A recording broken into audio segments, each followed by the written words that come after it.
जमलेल्या माझ्या तमाम महाराष्ट्रप्रेमी बांधवांनो, भगिनींनो आणि मातांनो, तुम्ही दुपारपासून थांबल्यात माझ्यासाठी. काय बोलू तुम्हाला मी. असं प्रेम या जगात आता तरी कोणाला मिळणं हे अवघड नाही, तर मी म्हणेन अशक्य आहे. आणि हे प्रेम पैशाने नाही विकता येत आणि विकले घेता जाऊ शकत.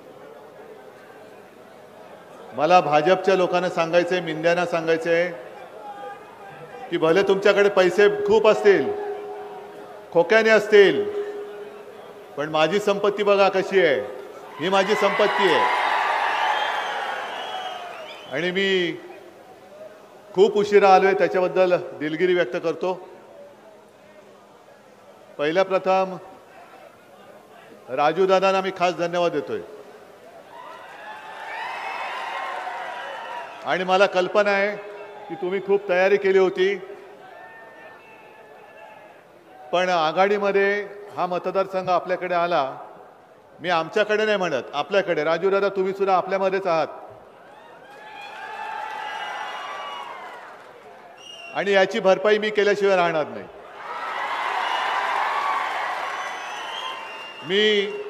मी म्हणजे काय भाजपवाला नाहीये, वापरा आणि फेकावाला नाही.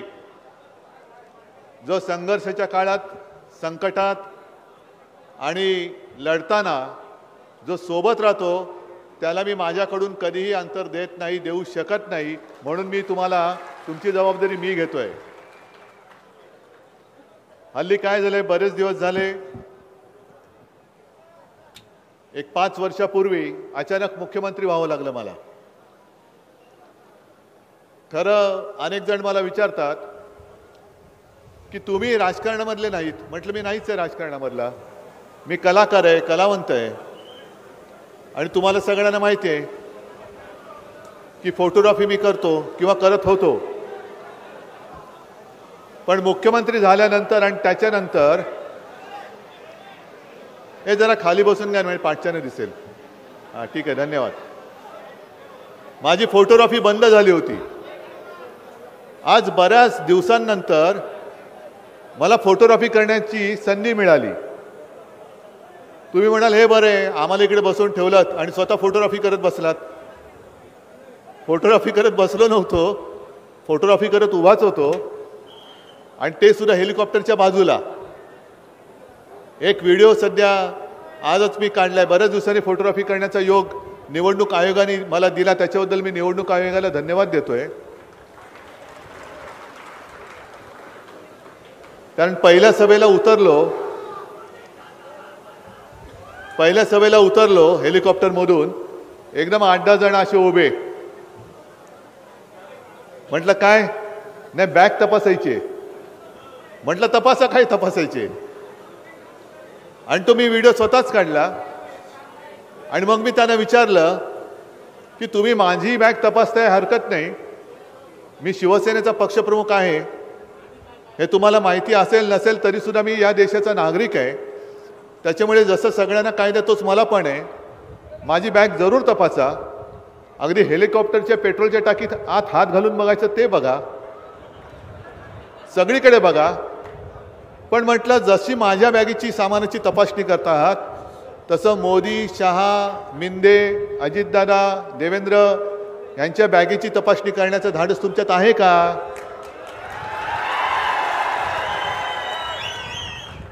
कारण आम्हाला कडेकोट सगळं असतं. आचारसंहिता, म्हणजे ती आचारसंहिता म्हणजे आचारसंहिता, आणि मी मानतो ती. मी काय तिच्या विरुद्ध नाही. म्हणजे आज जे मी बोलतोय हे माझी बॅग तपासली त्या रागातून बोलत नाहीये. पण कायदा जो मला आहे तोच भाजपच्या प्रचारकांना सुद्धा आहे, नरेंद्र मोदींना सुद्धा आहे. कारण मोदी हे पंतप्रधान म्हणून जर का भाजपच्या प्रचाराला येणार असतील तर त्यांनी माझ्या उन्मेषदाराच्या प्रचाराला, वैशुताईच्या प्रचाराला सुद्धा आलंच पाहिजे. कारण मला माहिती आहे, मी मुख्यमंत्री पदाची शपथ घेतली, शिवाजी पार्कवरती तुमच्या सगळ्यांच्या साक्षीने घेतली आणि संविधानाला स्मरून, संविधान हातात ठेवून घेतली.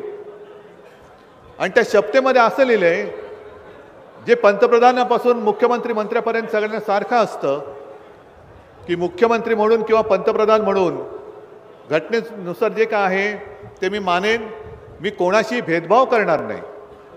म्हणजे याचा अर्थ असा की तुम्ही जेव्हा निवडून गेलात आणि दिल्लीत बसलात तेव्हा देशाचे पंतप्रधान म्हणून बसलेले आहात, भाजपचे पंतप्रधान म्हणून नाही. भाजपचे पंतप्रधान असाल तर गुजरातला जाऊन भाजपच्या कार्यालयात बसा.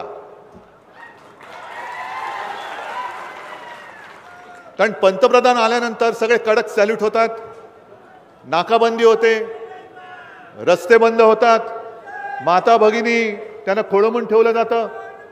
मुंबईमध्ये सुद्धा जरा थांब रे, मुंबईमध्ये सुद्धा रोड शो करताना संपूर्ण कडेकोट बंद बसतं. मग तिकडे कुठे गेली तुमची आचारसंहिता?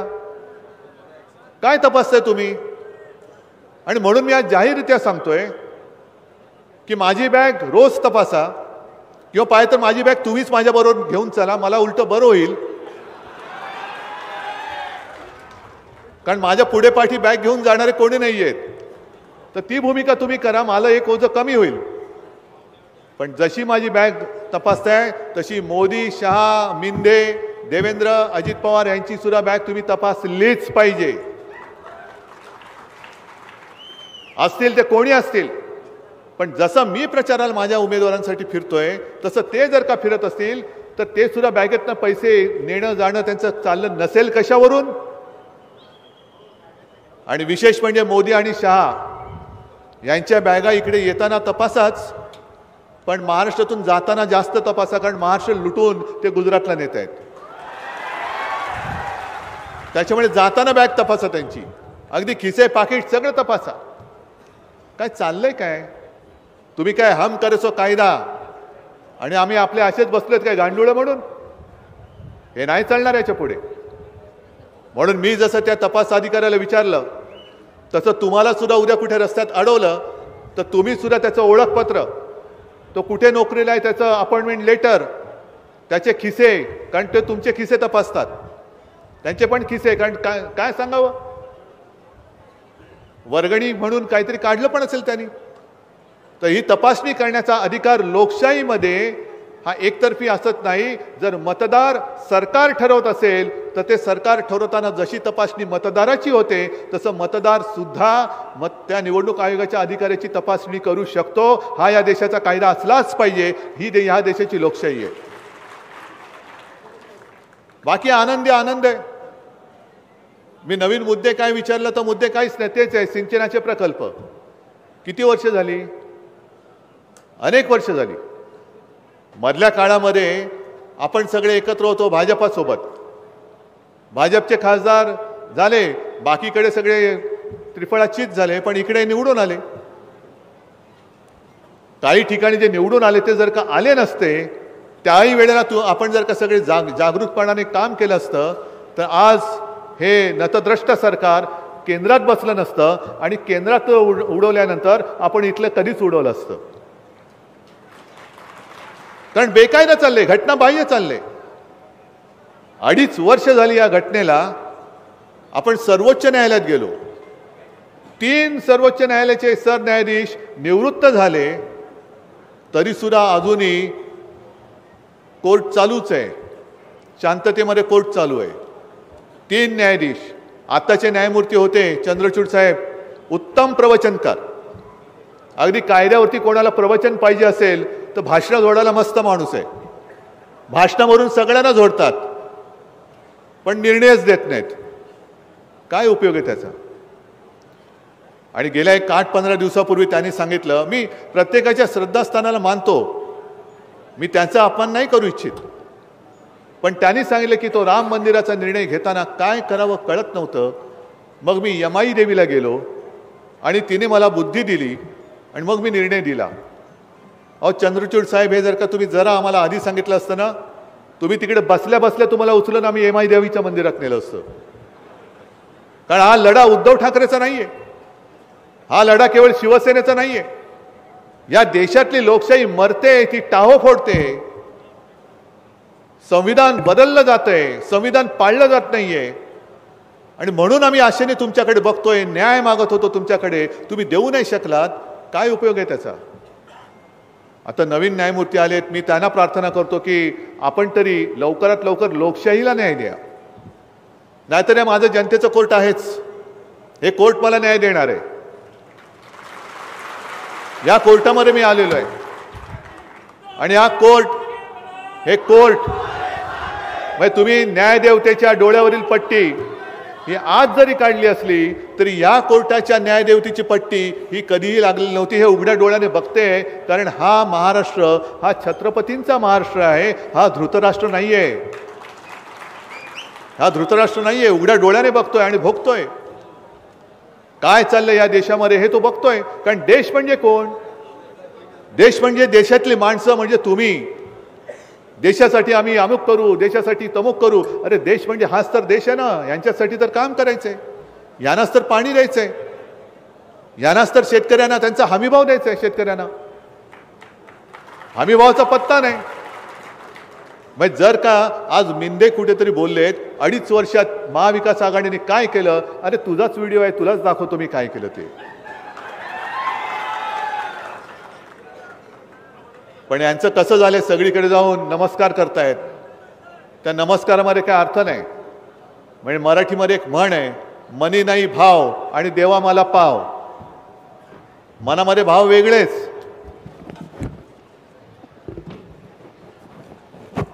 मनामध्ये भाव वेगळेच आहेत. पण काही न करता तुमच्याकडे येत आहेत.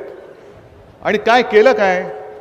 ह्यांना भाव बरा मिळाला. 50 खोके, 50 खोक्याला एक आमदार तुम्ही विकत घेतला.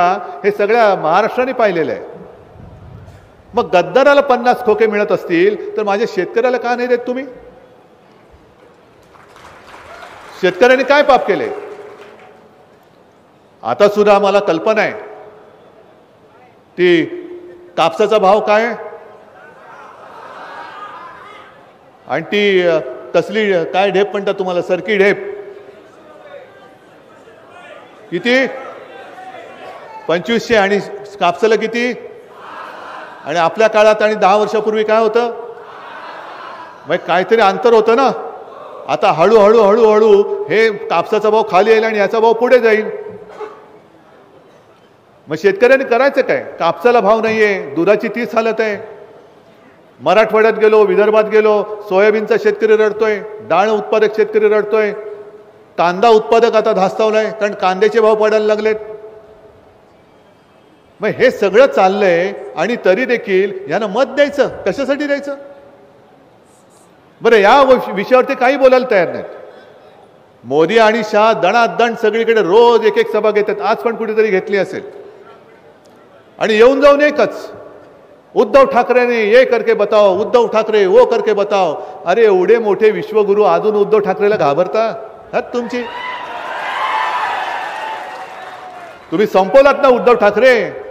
काय काय शिल्लक काय ठेवलं? माझा पक्ष फोडलात, पक्ष चोरलात, निशाणी चोरली.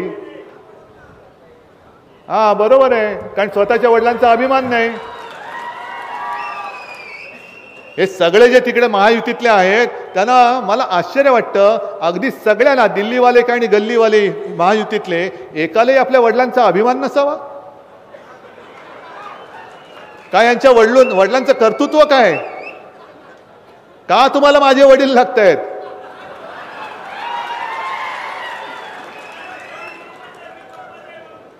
आणि म्हणून मी बोललो होतो ना, अरे भाजपला राजकारणात पोरं होत नाही, त्याला माझा काय दोष आहे? तुमचं वांजोटं राजकारण चाललंय म्हणून तुम्हाला राजकारणामध्ये मुलं होत नाहीत ना. तुम्ही काही नेता देऊ शकत ना. मोदींची गॅरंटी आता महाराष्ट्रात चालत, कारण सडकी पडकी गळकी खोटी गॅरंटी महाराष्ट्र कदापि खपवून घेत नाही. राम मंदिर बांधलं गळतंय, संसद भवन बांधलं गळतंय, पूल बांधला पडतोय, एअरपोर्टचं छत पडतंय, रस्ता बांधला तडे जात आहेत. आहे ना? लक्षात आहे की विसरलात? ही तर आपल्या हृदयावरती झालेली जखम आहे. महाराजांचा पुतळा हा सूड तुम्हाला घ्यावा लागेल. छत्रपती शिवाजी महाराज म्हणजे ईव्हीएम मशीन नाहीये की पुतळा उभारला म्हणजे सगळे मत देऊन मोकळे झाले. झालं तसं दुर्दैवाने गेल्या वेळेला कोकण पट्ट्यामध्ये एक नालायक निवडून आला, पण जो पुतळा मोदींनी उभारला होता तो पुतळा 8 महिन्यामध्ये कोसळला. कोणालाही लाज लज्जा शरम काही नाहीये. मोदींनी कशी तरी गुरबीमध्ये माफी मागितली, पण देवेंद्र फडणवीसांनी अजूनही माफी मागितलेली नाहीये, अजूनही नाहीये. आणि संताप एका गोष्टीचा येतो की मी तर जाहीरच केलेलं आहे. मी दसरा मेळाव्यामध्ये बोललो की आपलं सरकार आल्यानंतर मी महाराष्ट्रातल्या प्रत्येक जिल्ह्यामध्ये जसं सिंधुदुर्गामध्ये आहे तसं शिवाजी महाराजांचं मंदिर हे मी माझ्या महाराष्ट्राच्या प्रत्येक जिल्ह्यामध्ये बांधेन. तुम्हाला मंजूर आहे? महाराजांचं मंदिर नाही बांधायचं तर अशुभ हाताने महाराजांचा पुतळा उभारणाऱ्या मोदींचं मंदिर बांधणार. पण याला महाराजांचं मंदिर मी बांधणार म्हटल्यानंतर देवेंद्र फडणवीसांची तळपायाची आग मस्तकात गेली. लाई लाई झाली, नुसती अंगाची लाई लाई. आणि मला बोलले ते की उद्धव ठाकरेंमध्ये हिम्मत, अरे माझी हिम्मत काय असेल ती एकदा दाखवतो तुम्ही या मैदानामध्ये. उद्धव ठाकरेंमध्ये हिम्मत असेल तर मुंबऱ्यामध्ये पहिल्यांदा बांधावं. मग देवेंद्र फडणवीस, तुम्ही 5 वर्ष आमच्याच टेकू लागला होता तुम्हाला, त्या टेकूवरती टेकून तुम्ही मुख्यमंत्री होतात.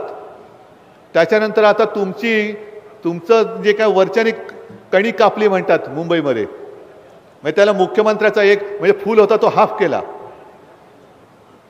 तुम्हाला माहित नाही मुंब्रा ठाणे शहरात जिल्ह्यात येतं. ज्या जिल्ह्यामधनं गद्दार घेऊन तुम्ही डोक्यावरती बसवला त्याच्या जिल्ह्यात तुम्हाला मंदिर बांधायला अवघड वाटतं.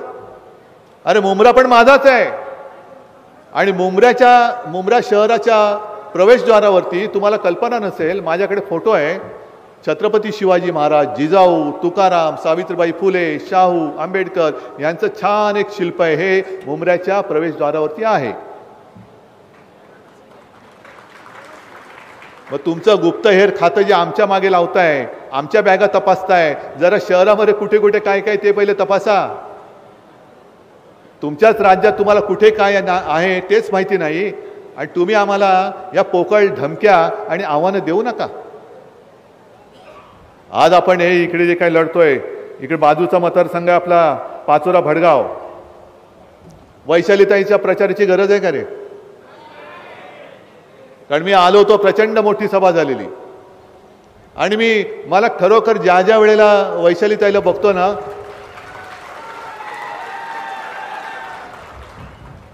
त्या वेळेला मला तिची पहिली भेट आठवते. म्हणजे मी तिला अरे तुरे का बोलतो, मी नुसतं उंचीने नाही म्हणत, पण ती लहान होती कॉलेजमधली तेव्हापासून मी तिला ओळखतोय. आरो तात्यांच्या घरी गेलो होतो, यांच्या घरी गेलो होतो, आरो तात्या होते आणि तेव्हापासून ही वैशुताई मी ओळखतो तिला. पण एक कर्तबगार आहे. हे काही सोपं नसतं. यांच्या म्हणजे आता काही वेळेला शब्द जपून वापरावं लागतात. म्हणून यांच्या वडिलांचं काय जातं घराणेशाही बोलायला, पण वडिलोपार्जित वारसा सांभाळणं हे येरागाबाळ्याचं काम नाही आहे. आणि ती समर्थपणाने सांभाळते. काल परवाकडे जेव्हा मोदी सुद्धा म्हणजे कालच नांदेडमध्ये आले होते, काय शिवसेना प्रमुखांची तोंड फाटेपर्यंत स्तुती. आणि मग त्यांनी सांगितलं की राहुल गांधींकडनं एक 4 शब्द शिवसेना प्रमुखांबद्दल चांगले बोलून दाखवावे. मोदीजी तुम्ही सुद्धा याल ना, तेव्हा तुमचं ते बाकीचे ईडी, इन्कम टॅक्स, सीबीआय वाले आमच्या सगळ्यांच्या मागे लावताय.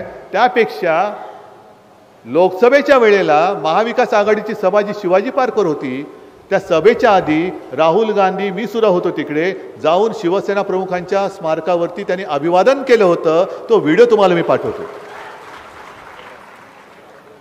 कशासाठी या सगळ्या गोष्टी करताय? मग जातीपातीमध्ये कुठेतरी आगी लावायच्या, म्हणजे एकतर हिंदू मुस्लिम आगी लावायच्या. आता वाटेल ते केलं तरी हिंदू मुसलमान दंगेच होत नाहीत. कारण मुसलमान समाजाला कळलंय की उद्धव ठाकरेचं शिवसेनेचं हिंदुत्व म्हणजे भाजपाचं हिंदुत्व नाही. भाजपाचं हिंदुत्व हे घर पेटवणार आहे आणि उद्धव ठाकरेचं हे घरातली चूल पेटवणार आहे हे कळलंय. आणि म्हणून मुसलमान माझ्या सोबत आलाय. मग यांच्या पोटात गोळा आला. मग हिंदू मुसलमान दंगे होत नाही. मग हिंदूंमध्ये मराठी तर मराठी माणसामध्ये परत जातीपातीमध्ये करायचं. मराठा, ओबीसी, धनगर, आदिवासी. आज इथे सुद्धा तुम्ही या, इकडचं सगळा इथलाच नव्हे तर महाराष्ट्रामधला तमाम 12 बलुतेदार सुद्धा माझ्यासोबत आलेले आहे. आदिवासी माझ्यासोबत आलेले आहे. सगळेच आहेत, ओबीसी आहेत, मराठा आहेत.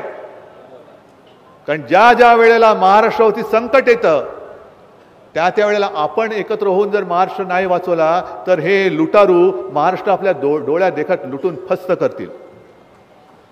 आपली आई आहे महाराष्ट्र आणि आईवरती संकट आल्यानंतर जर आपण एकमेकांमध्ये खेचाखेची करत बसलो, तुझं माझं, तर लुटारू आपल्या डोळ्यात देखत आपल्या आईला लुटून घेऊन जाईल.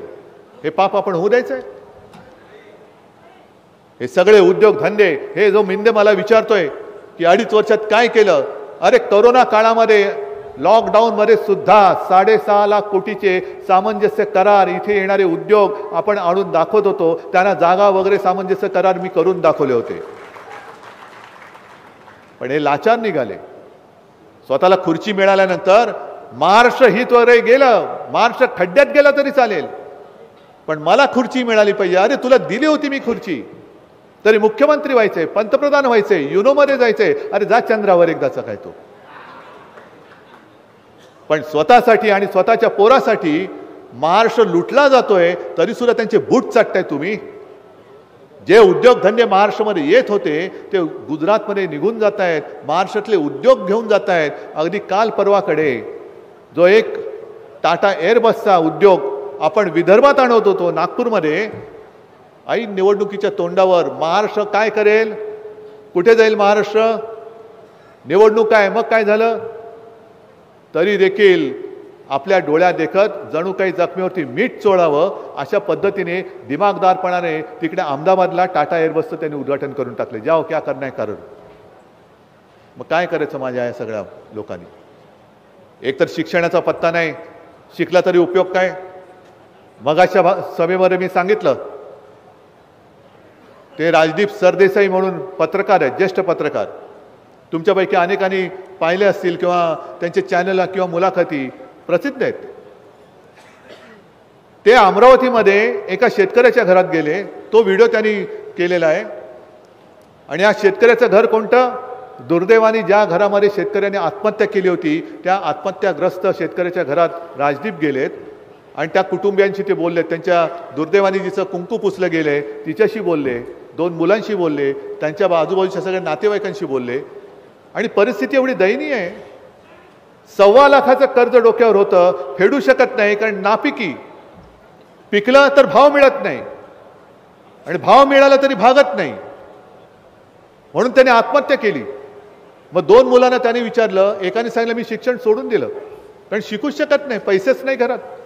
कर्ज कसं फेडायचं, कर्ज फेडायचं कसं हा प्रश्न आहे, तर शिकायचं कसं, फी कशी भरायची. 1500 रुपये जे दिले जात आहेत त्यातून यांचं कर्ज फेडलं जात नाही, ना मुलाचं शिक्षण होऊ शकत आहे. घर चालवायचं कसं हा त्या माऊलीला पडलेला प्रश्न आहे. मग त्याला विचारलं तू शेती करणार का, तो बोलला मी शेती नाही करणार, हमाली करेन, वाटेल ते करेन, पण शेती नाही करणार. हे दिवस या महाराष्ट्रावरती आलेत आणि आम्ही आपले काय मोठे आणतायत हे लोक, मोठमोठ्या जाहिराती, ह्यांचे थोबडे दाखवण्यासाठी म्हणून लोक पैसे देत आहेत. 1500 रुपये, 1500 रुपये, 1500 रुपये, 1500 रुपयामध्ये घर चालत नाही. आणि म्हणून आपण जे ठरवले की आपलं सरकार आल्यानंतर 1500 नाही तर 3000 रुपये मी माझ्या भगिनीने देणार आहे. आणि शिक्षण पैशाअभावी घेऊ शकत नाही, म्हणून जसं मुलींना मोफत शिक्षण आहे तसं माझ्या महाराष्ट्रातल्या मुलांना सुद्धा मी मोफत शिक्षण दिल्याशिवाय राहणार नाही. मोफत शिक्षण देतोय. अगदी पोलीस आहेत, सरकारी कर्मचारी आहेत, निवृत्तीनंतर त्यांना सुद्धा परवडणाऱ्या दरामध्ये मी घर देणार आहे. सरकारी कर्मचाऱ्यांना जुनी पेन्शन योजना लागू करणार आहे. आशा अंगणवाडी सेविकांचं मानधन वाढवणार आहे. अनेकदा असं होतं की हॉस्पिटलमध्ये जावं लागतं पण पैसे खिशामध्ये नसतात, कारण पटकन आणीबाणीसारखी परिस्थिती आली, अचानक काहीतरी घडलं, अनपेक्षित घडलं. पण हॉस्पिटलमध्ये जायचंय, दवाखान्यात जायचंय, पैसे नाहीत म्हणून तिकडे उपचार मिळत नाही, मग काय पैसे येईपर्यंत भरेपर्यंत कधीतरी कदाचित जो रुग्ण असतो तो दगावतो, कारण काय नाही, खिशात पैसे नाहीत. आणि म्हणून आपण आणखीन एक योजना आणतोय, 25 लाखापर्यंत कॅशलेस मेडिकल ट्रीटमेंट ही सुद्धा देतो आहोत. अनेक गोष्टी आपण करतोय. महागाई जी वाढत चाललेली आहे ती महागाई रोखण्यासाठी शेतकऱ्याचं एका पैशाचं नुकसान होऊ न देता 5 जीवनावश्यक वस्तूंचे भाव आपण स्थिर ठेवून दाखवणार आहोत. मग त्याच्यामध्ये तांदूळ असेल, गहू असेल, साखर आहे, तेल आहे, डाळ आहे. शेतकऱ्यांना हमी भाव तर देऊच. आणि जसं मी मुख्यमंत्री असताना 2 लाखापर्यंतची पीक कर्ज मुक्ती दिली होती, तशीच परत 3 लाखापर्यंतची पीक कर्ज मुक्ती आपलं सरकार दिल्याशिवाय राहणार नाही.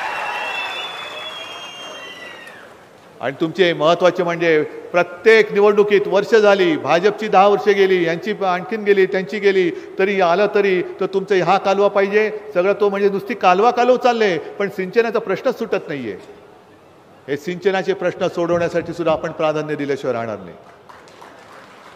हे दमदार सगळे नवीन सहकारी आज सुद्धा बघा ना, किती लोक आली शिवसेनेत. उन्मेश दादा आहे, करण दादा आहे, अनेक आज भाजपचे कार्यकर्ते आले. कारण भाजपमध्ये आता सच्च्या कार्यकर्त्यांना स्थानच उरलेलं नाहीये. सगळे बाहेरची लोक आणून त्यांच्या डोक्यावरती बसवत आहेत. मग ज्यांनी भाजपा महाराष्ट्रामध्ये रुजवली त्यांनी काय करायचं, नुसतं सतरंज्या उचलायच्या.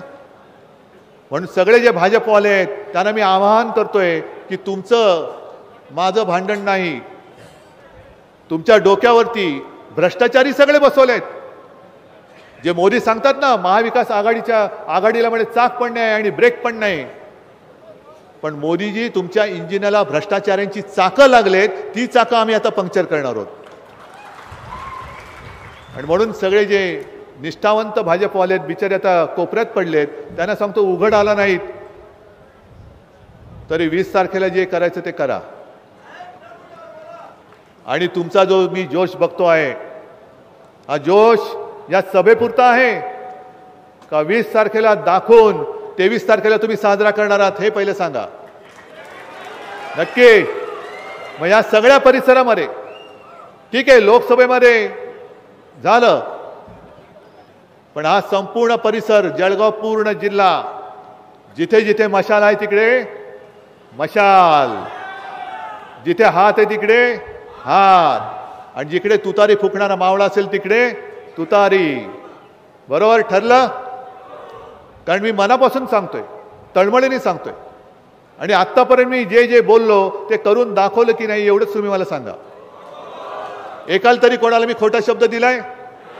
मग मी एवढी सगळी वचनं दिल्यानंतर तुम्ही हे एक वचन मला देऊ शकता की नाही?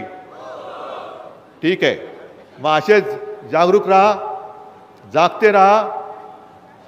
कारण जर का आता तुम्ही जागते राहिला नाहीत तर रात्रच नाही तर दिवस सुद्धा महाराष्ट्राच्या वैऱ्याच्या आल्याशिवाय राहणार नाही. म्हणून या वैऱ्याला आत्ताच गाडा आणि महाराष्ट्राचं रक्षण करा. जय हिंद, जय महाराष्ट्र.